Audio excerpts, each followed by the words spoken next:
And joining us right now on the Harbor One hotline, it is our pal, Juwan Bentley. Hey, Juwan.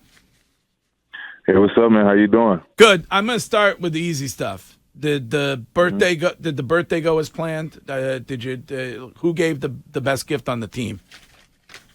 Well, birthday went extremely well. I definitely exceeded my expectations. Wasn't really expecting much, but as life always kind of throws different things at you. But I would say as far as gifts are concerned, didn't get that gift from Devin McCourty, so I guess I'm still waiting on that.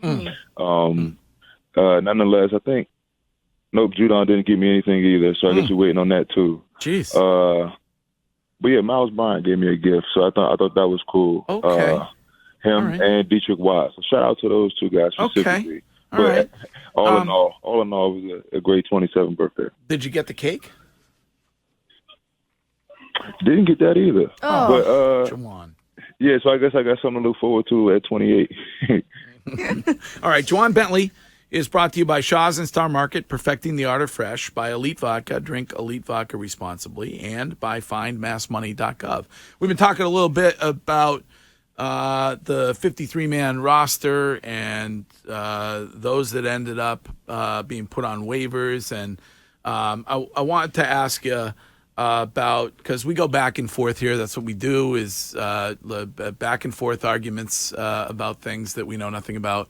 And so when it comes to Bailey Zappi, did it surprise you guys and the guys in that locker room that he ended up being a cut on Tuesday? I mean, obviously we had like a bunch of guys that especially around this time, you're kind of shocked by a lot of names that you hear. One around the league, and two in the locker room. So I would say that Billy's situation kind of fell into that. Obviously, we try to focus on what we can control and things like that. Obviously, Bailey is a great player, all those kind of things. But we understand it's a business, so we really, obviously, we were shocked about a bunch of guys. So I would say I would put Bailey in that category. Juwan, when it comes to a practice like yesterday and you have guys that clear waivers that are able to come back and practice squad, there's so much going on. What is the vibe in the locker room when it comes to guys, like you said, that you're surprised about that could be cut or now on the practice squad? How do you guys handle that as a team, especially as you get closer towards September 10th?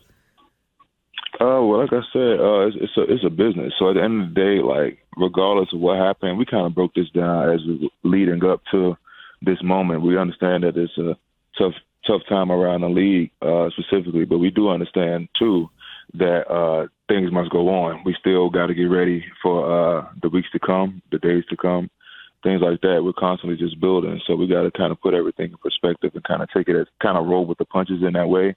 Obviously, it's a tough conversation that you got to have, but I'd say the beauty in just being at this place is being able to have another opportunities at other places. You kind of learn a lot here. So when you go on, you kind of take all the knowledge that you gain and kind of move around the league effectively. Juwan, you get ready for the Eagles starting a week from Sunday at Gillette Stadium to kick off the season against the reigning NFC champions. How much have you already invested in regards to trying to stop that incredible offense with Jalen Hurts and others? Well, I would say you invest everything. I mean, it's our next game, essentially. So we got to be able to. At this point, we're just practicing little things that'll get us ready for the year as well as Philly. But obviously, it's a huge task ahead of us, and we're excited about it. I mean, obviously, we got a week, a few days until then. So right now, we're just putting the pieces together. But obviously, we're getting ready. We're excited.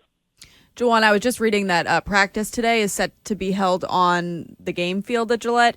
Different than normal, am I correct? Well, yeah. I mean, we have our two practice fields outside, but this time we're trying to move it into the stadium. A little change of scenery. Was that what Bill told you guys, that it was just a change of scenery thing, or is he just trying to get you guys out there quicker than normal? Well, I mean, from the beginning of the schedule in the week, we kind of knew we was going to be on the game field. As far as the reasoning behind it, we kind of just treat it as like a change of location. At the end of the day, we play in a week in the stadium anyway, so it will kind of help us to kind of be in there and get a feel, especially with the new big screen in there, and kind of see how the layout is. Speaking of Bill, I don't know if you know this or not, but this defense last season had the most sacks ever that a Bill Belichick defense had. I believe it was 54. Is that something that you guys can look at and say, all right, we're going to do it one or two better this season?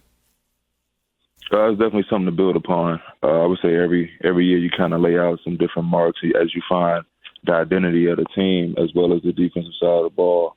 You try to figure out your strengths and recognize the weaknesses and try to improve on the weaknesses as well as sharpen up the strengths that we have. So I would say getting to the quarterback was definitely a strength of ours last year. So we just look to build upon that and find different ways to get active in the backfield and just be able to kind of get our guys going. Juwan, the Patriots predate you in terms of their using the negative commentary as a fuel for them to be motivated to big wins and playoff wins and Super Bowls, et cetera. But there is a lot of people out there, including myself, that don't think that this Patriots team is quite as talented as the rest of the teams in the division. How much have you guys used any of the off-field prognostications about the Patriots team this season to fuel you as you enter the 2023 season? I'll just speak for me personally here when it comes to just outside opinions. I don't care as far as like everybody with the negative opinions and things like that. Most of the time we got to focus on the guys that's in this building that's ready to work, who we here with day in and day out, regardless of what happens. We come in here to work. We're excited about what we do. We put everything we have into it, and all the negative comments, all that stuff just kind of gets in the way. It kind of blurs the vision of what we're trying to get done. So as far as all the other stuff, we can't allow that to we can't even acknowledge that most of the time. We got bigger things to get done rather than focusing on negative comments. Well, we'll let you go get them done, and appreciate you taking the time. And we will talk to you next week after Labor Day. I mean, Bill used to be a no days off guy. Every time he's on with us now, he's giving days off left and right. I mean, what's the Labor Day weekend? Do they give you the whole weekend off, or what's going on down there?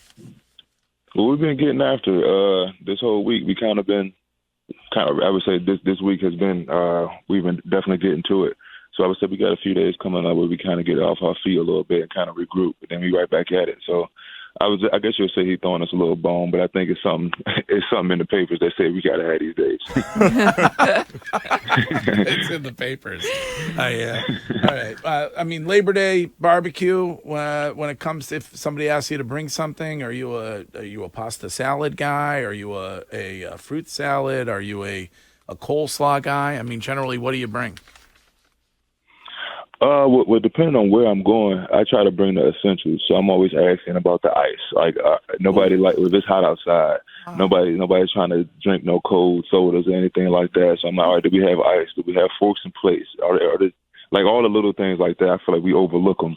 So I try to focus on that, and that's most of the time that's the easiest thing to buy. Yeah, I was gonna say I think that's kind of mailing it in. No, like, best answer ever. No. If you're stopping and buying that, like you're buying a couple bottles of soda pop and like the plates. People always forget the ice. It's like, yeah, but I mean, the person wants you to make a little effort and make I mean, how long does it take you to make a salad? When was the last time you made a salad? Yeah. It's a lot of stress. It's a lot of stress when you're in charge of the main dish, because then you got to watch everybody's reaction to your dish. Then, like you ran out of pepper that day, so you kind of just sitting there like, I was short on pepper. I wonder what everybody's going to think. So now you're not even enjoying yourself. You're just focusing on your food. So I would say I just get rid of all that, and then I'll bring the plates and the sturdy spoons. All right, Juwan Bentley, we will talk to you next week. Go get them. I appreciate you.